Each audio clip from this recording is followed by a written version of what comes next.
What is up, everybody? I am Amongst the Whiskey, and today we are going to be diving in to the 2023 release of Thomas H. Handy Sazerac Rye. Admittedly, I'm a little late to the game here. This released back in October of 2023.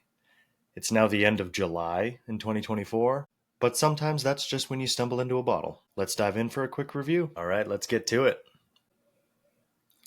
The nose offers a lot of great barrel funk right up front. I get some of those warm pine tones, similar to what I get on Willet Family Estate Ryes, kind of in that 6 to 8 year range. Nice little grapefruit, orange peel, a little bit of lemon juice. It's got great balance in the nose, so it balances between sweet fruit, some spice tones, and then an underlying creaminess that I really like. Ooh, and that funk cannot be understated. Time for a sip.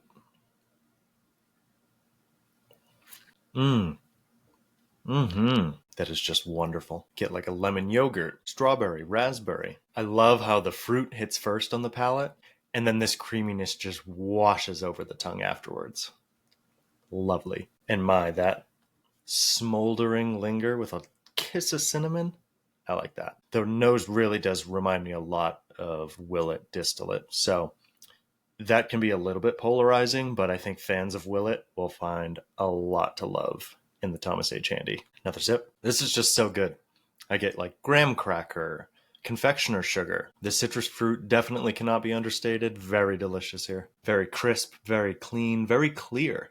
You know, some whiskeys are like, ooh, that just tastes like whiskey. This tastes like underlying nuance. It tastes like a bygone era for me, really. And if you're interested in the nostalgic specifics I'm talking about here, you'll have to read my full review, which you can find at amongstthewhiskey.com. There's absolutely nothing not to like here. For me, the standout characteristics are the lemon tones, the pine tones, the grapefruit tones. This to me is really what makes rye such an interesting grain to work with in whiskey. It produces such a deep breadth of flavor in which distillers can experiment with percentages to get just the right influence. Now, I've been reviewing a lot of rye lately. I think personally we're in a rye renaissance. I think it's going to be a return to a time period in which rye was the leading whiskey category. You know, when I think back to pre-prohibition times, the whiskey world was not centered around Kentucky. It was actually centered around the Northeast.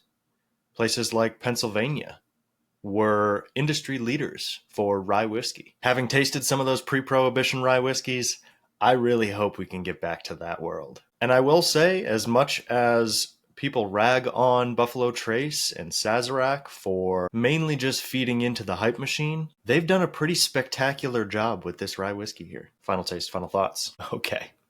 Yeah, this is damn good rye whiskey.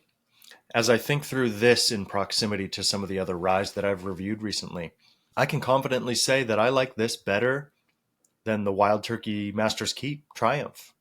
And that earned a very high score on my full write-up. I've also reviewed the 2022 Thomas H. Handy.